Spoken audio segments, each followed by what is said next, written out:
नीलगढ़ के एक छोटे से गांव में रामदीन नाम का एक किसान रहता था। खेती ही उसका सहारा थी और उसी पर उसका पूरा जीवन टिका था। उसका बेटा सूरज खेत में उसके साथ काम करता था। हीरा मोती, बस थोड़ा और जोर लगाओ। जमीन सख्त है पर हम हार नहीं मानेंगे। रहने दे सूरज, इन गायों को तकलीफ मत दे। जब आसमान ने ही मुंह मोड़ लिया तो ये जमीन क्या देगी। पिताजी आप छांव में जाकर बैठिए, मैं देख लूंगा। मिट्टी थोड़ी सूखी है, बस एक बार हल गहरा चला गया तो सब ठीक हो जाएगा। गहरा कैसे जाएगा? देख तो सही, मिट्टी में दरारें पड़ गई हैं। ये दरारें जमीन में नहीं, मेरे दिल में पड़ रही हैं। आप बस भरोसा रखिए, मैं हूं ना। माँ जरा पानी लाना पिताजी के लिए। दूर चूल्हे पर सूरज की माँ कोमल सूखी रोटियां बना रही थी। लाई बेटा, ये लीजिए पानी। आप अंदर जाकर आराम क्यों नहीं करते? सूरज कर लेगा। क्या कर लेगा कोमल? जब जमीन ही मर रही हो तो बेटा क्या कर लेगा? सूरज सुन, इधर आ। जी पिताजी। तुझे पता है ना, दया सागर रोज चक्कर काट रहा है। वो मोटरसाइकिल की आवाज मुझे रात को सोने नहीं देती। आने दीजिए उसे, मैं बात कर लूंगा। क्या बात करेगा? तू बच्चा है अभी, उसे बात करना नहीं आता, उसे सिर्फ छीनना आता है। तभी दूर से मोटरसाइकिल की आवाज आई। दया सागर की भारी बाइक धूल उड़ाती हुई खेत के किनारे आकर रुकी। रामदीन भाई, क्या हालचाल? अरे सूरज बेटा, तू अभी तक हल चला रहा है? इस मिट्टी में अब कुछ बचा ही कहाँ है? प्रणाम दया सागर जी, कहिए कैसे आना हुआ? बस यूं ही आया था। 1 लाख के कर्ज पर 48,000 तो सिर्फ ब्याज ही बन चुका है और ये हर महीने बढ़ता ही जा रहा है। फसल कटने दीजिए, हम आपका सारा पैसा जरूर चुका देंगे साहूकार जी। फसल? कहाँ है फसल सूरज? यहाँ तो सूखी घास भी मुश्किल से दिखती है। रामदीन भाई, ये कागज देख रहे हो? इन्हें तो बस नाम बदलना आता है। आप धमकी दे रहे हैं? नहीं बेटा, सलाह दे रहा हूँ। वक्त रहते मान जाओ तो इज्जत बच जाएगी, वरना बाजार तो वैसे ही बदनाम है। चलता हूँ रामदीन भाई। दया सागर के जाने के बाद खेत में सन्नाटा छा गया। सूरज की माँ चुपचाप घर की ओर चली गई। सूरज गायों के पास गया और उनके माथे पर हाथ रखा। तुम लोग भी थक गए हो ना? कोई बात नहीं, ये लोग नहीं समझेंगे। तुम लोग तो जानते हो ना कि मैंने कितनी मेहनत की है। तुम लोग तो नहीं छोड़ोगे ना मेरा साथ?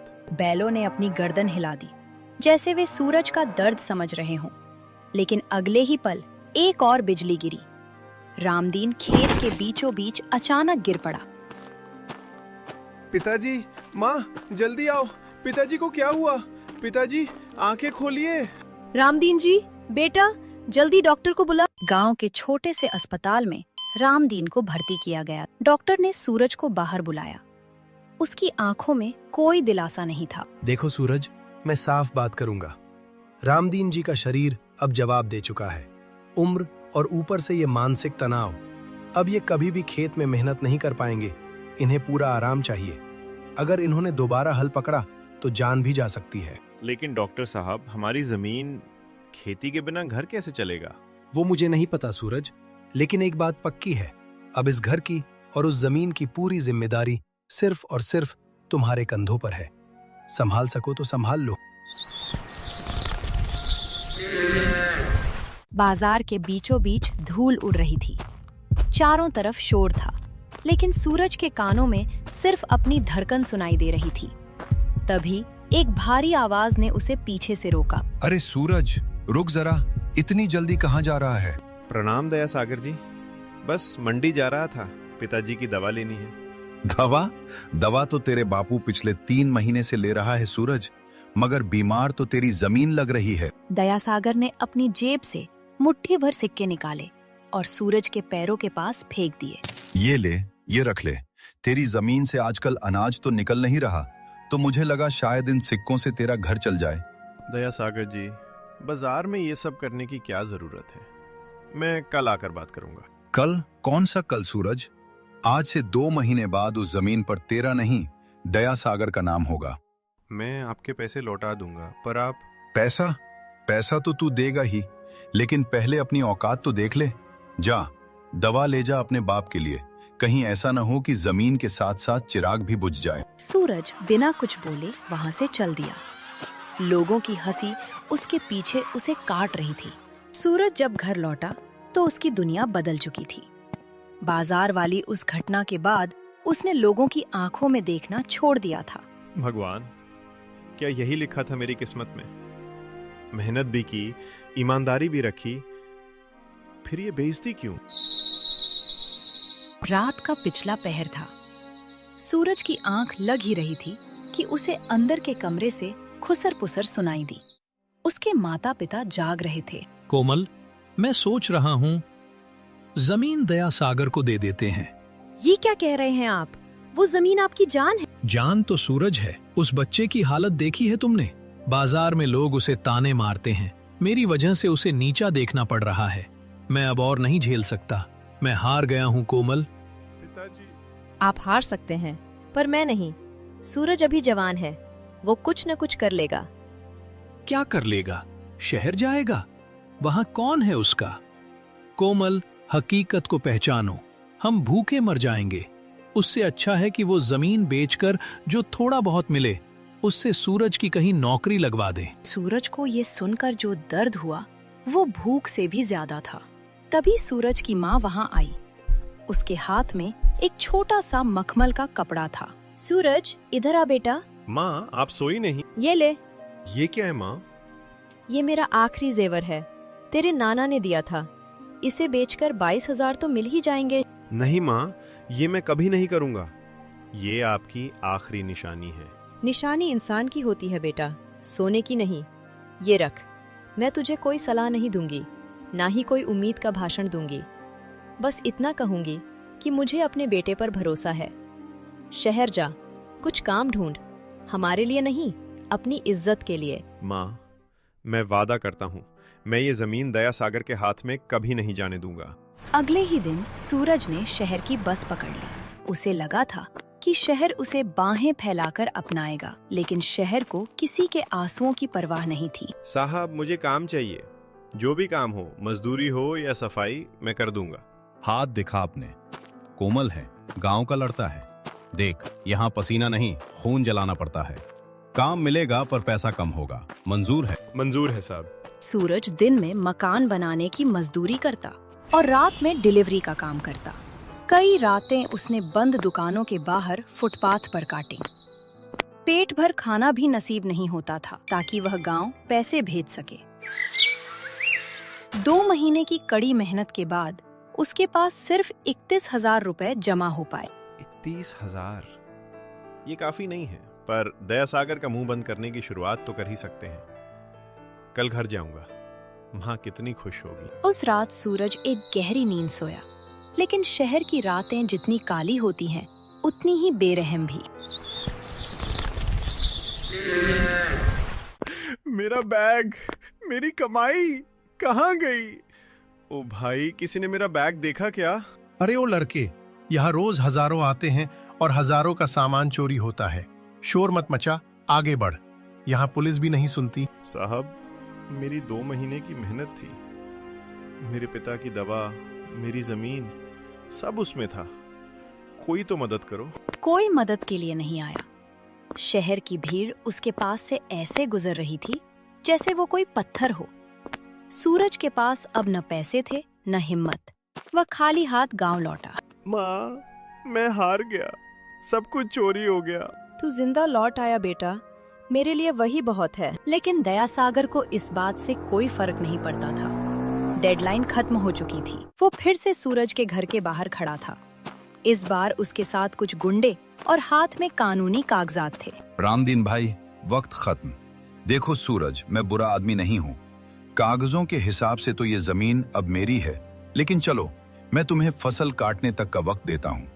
तब तक तुम इसी जमीन पर मजदूरी करो, मुझे कोई दिक्कत नहीं है। आप हमें अपनी ही जमीन पर मजदूर बना रहे हैं। जमीन अपनी तब होती है सूरज, जब उसकी कीमत चुकाई जाए। क्यों रामदीन भाई, जुबान क्यों बंद है? जो आपको ठीक लगे साहब। सूरज पूरी तरह टूट गया।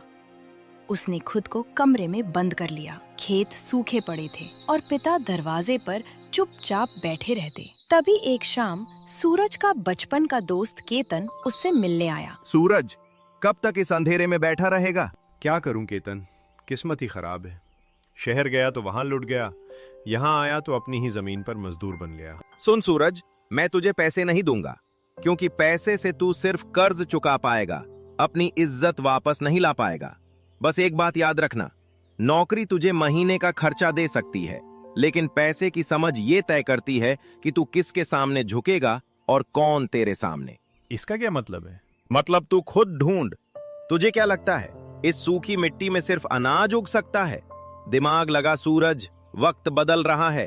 केतन इतना कहकर चला गया। सूरज रात भर सो नहीं पाया। पैसे की समझ, ये शब्द उसके दिमाग में हथौड़े की तरह बज रहे थे। अगले दिन वो अपने सूखे खेत की मेड़ पर बैठा था। तभी एक बूढ़ा चरवाहा अपनी भेड़ों के साथ वहां रुका। बेटा, क्यों इस सूखी मिट्टी को घूर रहा है? बाबा, ये जमीन मर चुकी है, अब यहाँ कुछ नहीं उगेगा। जमीन कभी नहीं मरती बेटा, बस उसे समझने वाले मर जाते हैं। देख, खेत के किनारे ये छोटे छोटे कटीले पौधे दिख रहे हैं। हाँ, ये तो जंगली घास है। ये जंगली घास नहीं है, ये शतावरी है। पुराने जमाने में जब यहाँ नहरें नहीं थीं, लोग ऐसी ही जड़ी बूटियां उगाते थे। इन्हें पानी कम चाहिए पर देखभाल कड़ी। शहर के बड़े बड़े व्यापारी इनके लिए मुंह मांगी कीमत देते हैं, पर लोगों ने आसान खेती के चक्कर में इन्हें छोड़ दिया। जमीन ने उन्हें नहीं छोड़ा, उन्होंने जमीन को छोड़ दिया। सूरज की आंखों में एक चमक आई। उसने उस छोटे से पौधे को जड़ से उखाड़ा और उसे ध्यान से देखने लगा। बाबा, क्या ये सच में बिकती हैं? कोशिश करके देख ले, वैसे भी खोने के लिए तेरे पास अब बचा ही क्या है। सूरज ने उसी दिन तय कर लिया। उसने जमीन के एक छोटे से हिस्से पर उन औषधीय पौधों को उगाने का फैसला किया। जब वह काम पर लगा तो गांव वाले हंसने लगे। देखो भाई, सूरज पागल हो गया है, अनाज नहीं उगा पा रहा, अब ये जंगली घास उगाएगा। अरे सूरज बेटा, ये क्या कर रहा है? घास खाकर पेट भरेगा क्या? चलो अच्छा है, कम से कम मेरी जमीन की सफाई तो हो रही है। सूरज ने किसी की बात नहीं सुनी, लेकिन असली चुनौती अभी आनी बाकी थी। खेती के लिए उसे थोड़े और पैसों की जरूरत थी। साहब, मुझे एक छोटा सा लोन चाहिए। सूरज जी, आपका रिकॉर्ड देखिए, पहले से ही दया सागर का इतना बड़ा कर्ज है, हम आपको 1 रुपया भी नहीं दे सकते। लेकिन ये नया प्रोजेक्ट है। सॉरी, हम रिस्क नहीं ले सकते। सूरज हार मानने ही वाला था कि उसे एक छोटे कोऑपरेटिव बैंक के बारे में पता चला। वहाँ के मैनेजर ने उसकी मेहनत देखी थी। सूरज, मैं तुम्हें 1.2 लाख का लोन दे रहा हूँ, लेकिन याद रखना, ये तुम्हारी जमीन के कागजों पर है। अगर तुम फेल हुए तो दया सागर को भी कुछ नहीं मिलेगा, ये जमीन बैंक ले लेगा, यानी तुम हमेशा के लिए बेघर हो जाओगे। क्या तुम ये रिस्क लेने को तैयार हो? साहब, मैंने बाजार में अपनी इज्जत को मिट्टी में मिलते देखा है, उससे बड़ा रिस्क और कुछ नहीं हो सकता। सूरज घर लौटा। उसके हाथ में लोन के पैसे थे और आंखों में जिद। अब या तो तू सोना उगलेगी या फिर मुझे अपने अंदर दफन कर लेगी। चिलचिलाती दोपहर में सूरज अकेला खेत में पसीना बहा रहा था।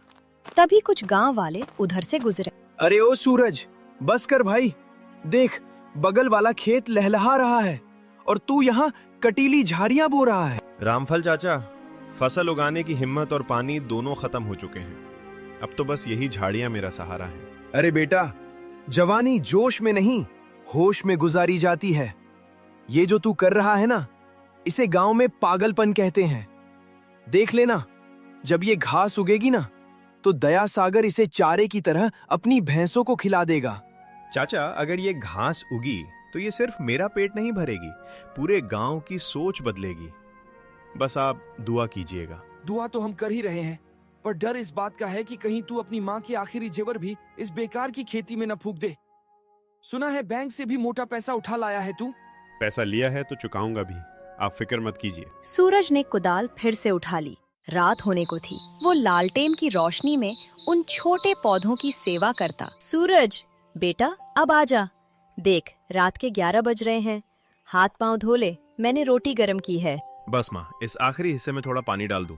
ये पौधे बहुत नाजुक हैं, अगर अभी ध्यान नहीं दिया तो सुबह की धूप इन्हें जला देगी। देख तो सही बेटा, तू खुद को जला रहा है। क्या ये सब सच में काम करेगा?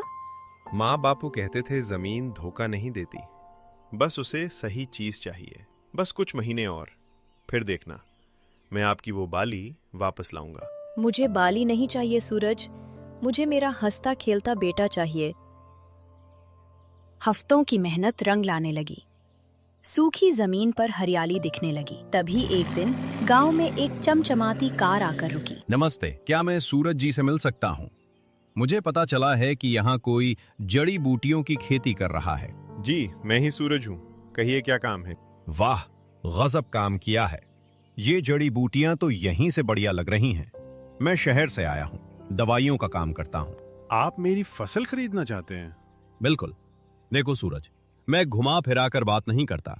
तुम्हारी फसल तैयार होने में अभी 2 महीने हैं, लेकिन मैं तुम्हें अभी एक ऑफर दे सकता हूं। मैं पूरी फसल का प्री कॉन्ट्रैक्ट करना चाहता हूं। प्री कॉन्ट्रैक्ट मतलब ये कि भाव आज तय हो जाएगा। मैं तुम्हें 2.5 लाख रुपए दूंगा। 50,000 अभी एडवांस ले लो, बाकी फसल कटने पर। क्या कहते हो? सूरज की आंखों में चमक आ गई। 2.5 लाख?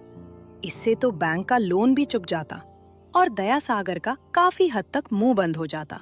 साहब, ये तो बहुत बड़ी रकम है, क्या आप सच में इतना देंगे? ये लो 50,000 का चेक। बस इस कागज पर अंगूठा लगा दो कि तुम ये फसल सिर्फ मुझे ही बेचोगे।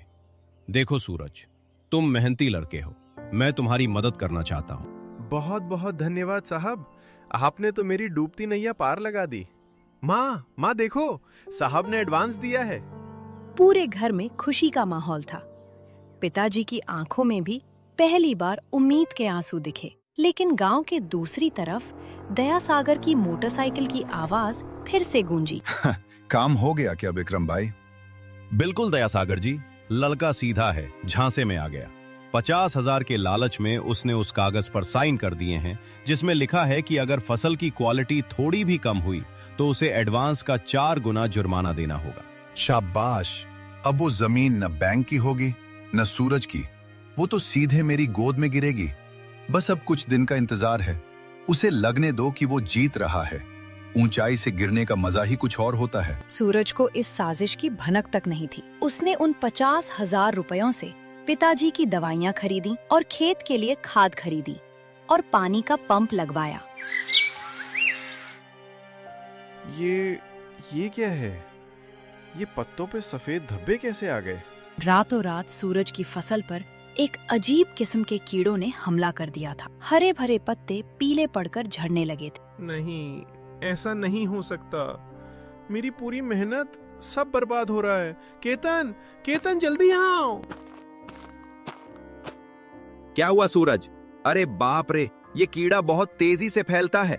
अगर 2 दिन में स्प्रे नहीं किया तो कुछ नहीं बचेगा। तो स्प्रे लाते हैं ना? चलो अभी बाजार चलते हैं। सूरज, ये आम दवा से नहीं मरेगा। इसके लिए बहुत महंगी दवा चाहिए। कम से कम 30-40 हजार का खर्चा आएगा। तेरे पास पैसे हैं? पैसे तो मैंने दवाइयों और खाद में खर्च कर दिए। मेरे पास तो अब 1 रुपया भी नहीं बचा। तो फिर किसी से उधार ले, वरना कल सुबह तक ये खेत श्मशान बन जाएगा। सूरज भागकर फिर से उसी बैंक के पास गया, लेकिन वहाँ से उसे धक्के मारकर बाहर निकाल दिया गया। वह गांव के हर उस शख्स के पास गया जो उसकी मदद कर सकता था, पर दया सागर के डर से सबने दरवाजे बंद कर लिए। साहब, बस 40,000 रुपए दे दीजिए, मेरी फसल मर रही है। अगर वो बच गई तो मैं आपके एक पैसे चुका दूंगा। अरे सूरज बेटा, अभी तो शहर के बड़े बाबू आए थे ना, चेक देकर गए थे। अब हमसे क्यों मांग रहे हो? और हाँ, याद है ना, जमीन के कागज अब मेरे नहीं, बैंक के पास हैं। मैं अब चाहकर भी तुम्हारी मदद नहीं कर सकता। साहब, आप तो बड़े आदमी हैं, दया कीजिए। मेरे पिताजी मर जाएंगे ये सदमा झेलकर। सदमे से तो वो वैसे भी मर रहे हैं सूरज। जा, उस शहर वाले व्यापारी को फोन कर, शायद वो मदद कर दे। सूरज ने कांपते हाथों से विक्रम को फोन लगाया। उसे उम्मीद थी कि उसका खरीदार उसकी फसल बचाने में मदद करेगा। हेलो, हाँ सूरज, क्या हुआ? साहब, खेत में कीड़े लग गए हैं। 40,000 चाहिए दवा के लिए, वरना फसल खत्म हो जाएगी। आप एडवांस में से काट लीजिएगा। क्या कीड़ा लग गया? देखो सूरज, कॉन्ट्रैक्ट के हिसाब से मुझे A ग्रेड फसल चाहिए। अगर तुम्हारी फसल खराब हुई तो मैं 1 रुपया भी नहीं दूंगा। और हाँ, याद है ना, अगर फसल नहीं दी तो तुम्हें 2 लाख रुपए जुर्माना देना होगा। क्या? 2 लाख? साहब, आपने तो कहा था कि आप मेरी मदद कर रहे हैं। बिजनेस में कोई किसी का साथ नहीं देते हैं सूरज। दवा के पैसे खुद इंतजाम करो। अगर परसों तक खेत साफ नहीं हुआ तो मेरा वकील तुम्हारे घर पहुंच जाएगा। फोन रखो अब। सूरज के हाथ से मोबाइल गिर गया। उसे अब समझ आया कि वो कितनी बड़ी साजिश का शिकार हुआ है। सूरज, क्या हुआ बेटा? पिताजी, मैं लुट गया। मैंने आपकी और माँ की इज्जत दांव पर लगा दी। मैं खत्म हो गया पिताजी। चुप हो जा बेटा, कुछ रास्ता निकलेगा। क्या रास्ता निकलेगा माँ? कल सुबह तक खेत खत्म हो जाएगा और परसों हम बेघर हो जाएंगे। दयासागर जीत गया माँ, वो जीत गया। उस रात सूरज के घर में चूल्हा नहीं जला। तभी अचानक बाहर जोर की बारिश शुरू हो गई। वाह भगवान, तूने भी क्या समय चुना है। जो बची कुची कसर थी वो ये बारिश पूरी कर देगी। अब तो मिट्टी भी बह जाएगी। सूरज बारिश में भीगता हुआ अपने खेत की तरफ भागा। वो पागलों की तरह मिट्टी को बचाने की कोशिश कर रहा था। तभी उसे अंधेरे में एक परछाई दिखी। बेटा, तू मिट्टी को बचा रहा है या अपनी हार को? बाबा, अब कुछ नहीं बचा। देखिए, सब बह रहा है। ये बारिश श्राप नहीं, वरदान है सूरज। ध्यान से देख, ये कीड़े पानी बर्दाश्त नहीं कर सकते।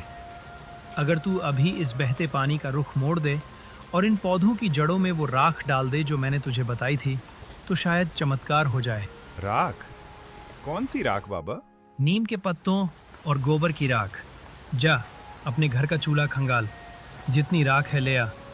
ये महंगी दवाइयों से ज़्यादा असर करेगी, लेकिन तुझे पूरी रात जागना होगा। हर एक पौधे को हाथ से साफ करना होगा। मैं करूँगा बाबा। मैं पूरी रात क्या, पूरी जिंदगी जागूंगा। सूरज ने रात भर बारिश और कीचड़ में काम किया। उसकी माँ और केतन भी उसकी मदद के लिए पहुंच गए। उन्होंने एक एक पौधे को नीम के पानी से धोया और राख डाली। केतन, देख, कीड़े गिर रहे हैं। सूरज, ये तो सच में काम कर गया। पौधे अभी भी कमजोर हैं पर मरेंगे नहीं। तूने कर दिखाया भाई। सूरज की आंखों में नींद नहीं, एक अजीब सा जुनून था। लेकिन उसकी खुशी ज्यादा देर नहीं टिकी। जैसे ही वो घर पहुंचा, उसने देखा कि दयासागर और बैंक के कुछ अधिकारी उसके घर के बाहर खड़े हैं। सूरज जी, हमें सूचना मिली है कि आपकी फसल पूरी तरह बर्बाद हो चुकी है और आप जुर्माना भरने की स्थिति में नहीं हैं। बैंक ने आपकी जमीन की नीलामी की प्रक्रिया शुरू करने का फैसला किया है। क्या? लेकिन मेरी फसल बच गई है। देखिए, मैं अभी दवा डालकर आया हूँ। ये देखो सूरज, विक्रम ने रिपोर्ट भेजी है कि फसल डिस्कॉर्ड हो चुकी है और बैंक को अपनी गारंटी चाहिए। तुम्हारे पास आज शाम तक का वक्त है। या तो 1.25 लाख रुपए जमा करो या फिर इस घर को खाली करने के लिए तैयार हो जाओ। शाम तक? साहब, ये तो नाइंसाफी है। नाइंसाफी नहीं सूरज, ये कानून है। तुमने साइन किए थे ना, अब भुगतो। शाम को 5 बजे हम अपनी जेसीबी लेकर आएंगे। रामदीन भाई, सामान बांधना शुरू कर दो। सूरज के सामने अब पहाड़ जैसी चुनौती थी।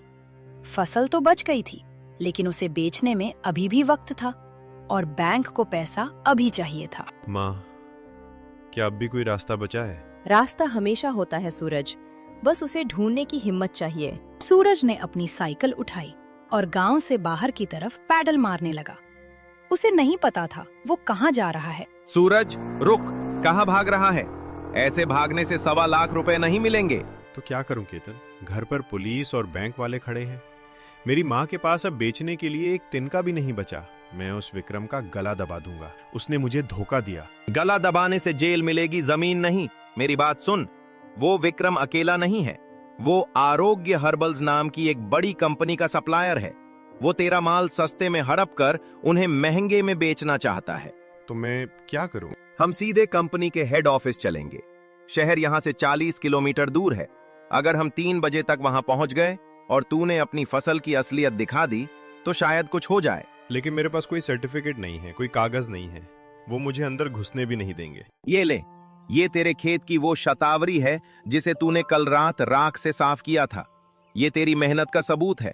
चल, मेरी बाइक पर बैठ। केतन की बाइक हवा चीर रही थी। सूरज जड़ी बूटी को सीने से लगाए बैठा था। ठीक 2 बजे वे शहर की सबसे बड़ी बिल्डिंग के सामने थे। कहाँ जा रहे हो? ये कोई धर्मशाला नहीं है। चलो पीछे हटो। साहब मुझे एमडी साहब से मिलना है, बहुत जरूरी काम है, हमारी जमीन का सवाल है। एमडी साहब वो तो जैसे भिखारियों से नहीं मिलते। देख अपनी हालत, भाग यहाँ से वरना पुलिस बुलाऊंगा। साहब एक बार देख तो लीजिए, हम गांव से आए हैं, हमारे पास बहुत कीमती चीज है। कीमती? कबाड़ लग रहा है। चलो रास्ता साफ करो, साहब की गाड़ी आने वाली है। तभी एक काली चमचमाती कार गेट के अंदर दाखिल हुई। सूरज ने बिना सोचे समझे कार के सामने छलांग लगा दी। क्या हुआ? ये शोर कैसा है? साहब बस 2 मिनट, मैं कोई भिखारी नहीं हूँ, किसान हूँ। ये देखिए, ये मेरे खेत की फसल है। आपके सप्लायर विक्रम ने मुझे धोखा दिया है। वो मेरी फसल को बर्बाद बता रहा है ताकि मेरी जमीन छीन सके। मुझे इन सब बातों में कोई दिलचस्पी नहीं है। गार्ड, इन्हें यहाँ से हटाओ, मेरा वक्त कीमती है। साहब एक बार इसे देख लीजिए, अगर ये बी ग्रेड भी निकली तो मैं खुद आपके पहियों के नीचे जान दे दूंगा। सूरज की आवाज में वो दर्द और जुनून था कि एमडी रुक गए। उन्होंने उसे सूंघा, उसकी बनावट देखी और उनकी आंखों में हैरानी साफ दिखने लगी। ये वाइल्ड शतावरी है और इतनी साफ। इस मौसम में तो ये मिलना नामुमकिन है। तुमने इसे कैसे बचाया? रात भर बारिश में जागकर, नीम के पानी और राख से। साहब विक्रम कह रहा है ये कचरा है। खन्ना, जरा इधर आओ। इस सैंपल को अभी लैब ले जाओ और मुझे 10 मिनट में रिपोर्ट दो। और तुम, सूरज नाम है ना, अंदर आओ। सूरज और केतन एक आलीशान कैबिन में बैठे थे। बाहर 3 बज चुके थे। सर, ये तो अद्भुत है। इसकी पोटेंसी मार्केट में मिलने वाली किसी भी चीज से 40% ज्यादा है। ये तो प्योर A+ ग्रेड है। हेलो विक्रम, तुमने जो सूरज के फसल की रिपोर्ट भेजी थी वो गलत है। फसल शानदार है। अरे नहीं सर, वो लड़का झूठ बोल रहा है। खेत में कीड़ा लगा है, सब खत्म हो गया है। मैं कल खुद जाकर देखूंगा। तुम्हें जाने की जरूरत नहीं है, सूरज मेरे सामने बैठा है। और सुनो, तुम्हारी सप्लाई का कॉन्ट्रैक्ट आज से खत्म। हम सूरज से डायरेक्ट डील करेंगे। सूरज को लगा जैसे उसे नया जन्म मिल गया हो, लेकिन घड़ी में 3:30 बज रहे थे। गांव यहाँ से अभी भी 1 घंटे की दूरी पर था। साहब आपका बहुत शुक्रिया, लेकिन मुझे अभी 1.25 लाख रुपए चाहिए। बैंक वाले मेरा घर गिरा देंगे। क्या आप मुझे एडवांस दे सकते हैं? 1.25 लाख? सूरज, मैं तुम्हें सालाना सप्लाई का कॉन्ट्रैक्ट देना चाहता हूँ। ये लो, 3.6 लाख रुपए का एडवांस चेक। तुम्हारी फसल की क्वालिटी देखकर मैं ये रिस्क ले सकता हूँ। साहब ये तो बहुत ज्यादा है। ये ज्यादा नहीं है सूरज, ये तुम्हारी मेहनत की कीमत है। अब जल्दी जाओ, कहीं देर न हो जाए। सूरज और केतन मोटरसाइकिल की तरफ भागे। उधर गांव में सूरज के घर के बाहर मातम छाया हुआ था। दयासागर एक बड़ी जेसीबी मशीन के साथ खड़ा था। 4:45। रामदीन भाई, सामान बाहर निकालोगे या फिर हम मशीन चलाएं? दयासागर जी, बेटा शहर गया है, बस थोड़ी देर और वो आता ही होगा। शहर गया है भागने के लिए? उसे पता है कि वो पैसे नहीं ला सकता। अरे ओ बैंक वालों, शुरू करो अपनी कार्यवाही। पुलिस साहब देख लीजिए, कोई रुकावट नहीं होनी चाहिए। नहीं, मेरा बेटा आएगा। जब तक वो नहीं आता तुम इस घर को हाथ नहीं लगा सकते। हट बुढ़िया, बहुत नाटक देख लिया तेरा। ड्राइवर, चालू कर मशीन। सबसे पहले ये मेड़ गिराओ। जेसीबी का इंजन जोर से गरजा। तभी दूर से धूल उड़ाती एक मोटरसाइकिल तेजी से आई। रुकिए रुकिए, ये रहा आपका पैसा। सूरज के हाथ में एक गुलाबी चेक और कुछ कैश था। ये तो 3.6 लाख का चेक है और ये सीधे आरोग्य हर्बल से है। क्या? ये कैसे हो सकता है? ये जरूर नकली होगा। ये लड़का कहीं से चोरी करके लाया है। दयासागर जी, ये चेक असली है और इस पर बैंक की स्टैम्प भी है। सूरज, तुम्हारा कर्ज 1.25 लाख था। हम ये चेक ले रहे हैं, बाकी के पैसे तुम्हारे अकाउंट में कल जमा हो जाएंगे। पुलिस साहब, नीलामी रद्द की जाती है। क्यों दयासागर जी, अब समझ आया? आपने कहा था कागजों का दिल नहीं होता, पर नाम बदले जाते हैं। अब इस जमीन पर ना आपका नाम है ना बैंक का, सिर्फ मेरा और मेरे पिता का। बेटा, आज तूने सिर्फ जमीन नहीं, मेरा स्वाभिमान बचाया। मुझे लगा था सब खत्म हो गया है, पर तूने रास्ता निकाला। पिताजी जो डरते नहीं वही आगे बढ़ते हैं। माँ देखिए, आपकी बाली उसी सुनार से छुड़ा लाया हूँ। ये बाली नहीं है बेटा, ये तेरे संघर्ष की जीत का गहना है।